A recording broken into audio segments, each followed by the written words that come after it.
तो पुष्पा 2 बस रिलीज होने ही वाली है, तो चलो छोटा सा रिकैप करते हैं पार्ट 1 का। तो पुष्पा की कहानी शुरू होती है जापान से, जहां उनके कल्चर में ना उनकी शादियों में बेसिकली ना एक रिवाज रहता है कि दूल्हा दुल्हन को महंगे महंगे तोहफे देता है। और हाँ, इसी तोहफे की बात कर रहा हूँ। और पुष्पा की कहानी भी ना इसी चीज के अराउंड पूरी तरह से रिवॉल्व करती है। सो ये कोई नॉर्मल सा कोई मामूली सा गिटार नहीं है। इस गिटार को बनाने में जिस लकड़ी का इस्तेमाल किया गया है, उस लकड़ी को कहते हैं रेड स्कैंडलवुड, या हिंदी में उसका अनुवाद है लाल चंदन। तो ये लाल चंदन ना इतना ज्यादा रेयर रहता है, इतना ज्यादा रेयर कि ये पूरे जापान में तो छोड़ो, पूरी के पूरे दुनिया में कहीं नहीं मिलता एक्सेप्ट फॉर इंडिया। वो भी सिर्फ मद्रास के शेरशाह चिलम के जंगलों में पाई जाती है ये लकड़ी, जिसे फिर जंगल से मद्रास, मद्रास से शंघाई पोर्ट, फिर शंघाई पोर्ट से चाइना, फिर चाइना से स्मगल करके एट लास्ट जापान तक पहुंचाने में बहुत मेहनत लगती है, जिसमें ना बहुत से लोग इन्वॉल्व रहते हैं, इंक्लूडिंग पॉलिटिशियंस भी।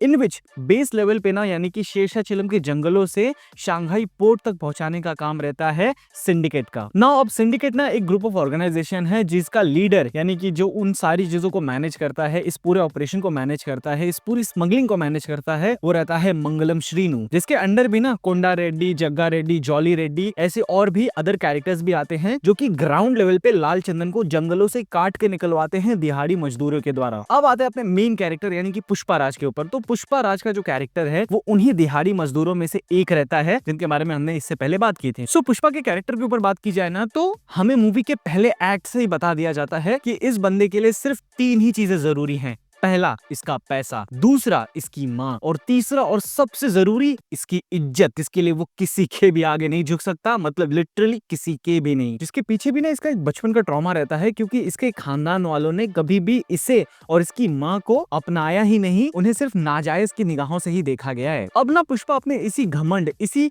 नहीं झुकूंगा वाले एटीट्यूड के साथ पैसा और इज्जत कमाने निकल जाता है दुनिया में, जिसमें ना यही सारी चीजें पुष्पा को एक दिहाड़ी मजदूर से सिंडिकेट का लीडर बनाती हैं। जिस दौरान जग्गा रेड्डी के मन में अपना विश्वास जगाता है, कोंडा रेड्डी को मरवा देता है और चौली रेड्डी को तोड़ के रख देता है। इवन मंगलम श्रीनु को भी अपनी असली औकात दिखाता है कि वो किसी से भी नहीं डरता। जिस बीच हमें पुष्पा का एक प्यार भरा एंगल भी देखने मिलता है, जो कि बहुत ही ज्यादा स्वीट और बहुत ही ज्यादा caring, heart warming type feeling देता है, जो कि लिटरली मुझे स्टिल ये सीन याद है, बहुत ही सही फीलिंग दी थी भाई इसने। इवन शिवल्ली ही एक ऐसी है जो पुष्पा के जो मेल साइड है, यानी कि जो उसका अल्फा मेल साइड है, उसमें से उसके सॉफ्ट साइड को निकालती है, सॉफ्ट पार्ट को निकालती है, जिसमें पुष्पा जो किसी के भी आगे नहीं झुकता है, वो शिवल्ली के आगे नतमस्तक तक होता है। वो होता है असली अल्फा मेल। जहां अब आते हैं मूवी के मेन विलन पे, क्योंकि टू बी ऑनेस्ट कहूं ना, तो मूवी का मेन विलन जग्गा रेड्डी, जॉली रेड्डी या कोंडा रेड्डी या मंगलम सीनू नहीं थे। मूवी का एक्चुअली मेन एंटेगनिस्ट था भंवर सिंह शेखावत, जो कि प्रीवियस डीएसपी गोविंदप्पा की जगह पे आया था, जो सिंडिकेट को एक्सपोज करना चाहता था, लेकिन पुष्पा के चलते नहीं कर पाया, और उसकी रिप्लेसमेंट में हमें ये धुरंधर साहब मिले। और जिस तरह से पुष्पा के लिए उसकी इज्जत, उसका पैसा प्यारा था, उसी तरह से भंवर सिंह शेखावत के लिए भी उसकी अपनी इज्जत, उसका पैसा प्यारा है। और देखा जाए ना, तो यही एक ऐसा लौता बंदा है जिसने पुष्पा को एक्चुअली झुकाया भी था,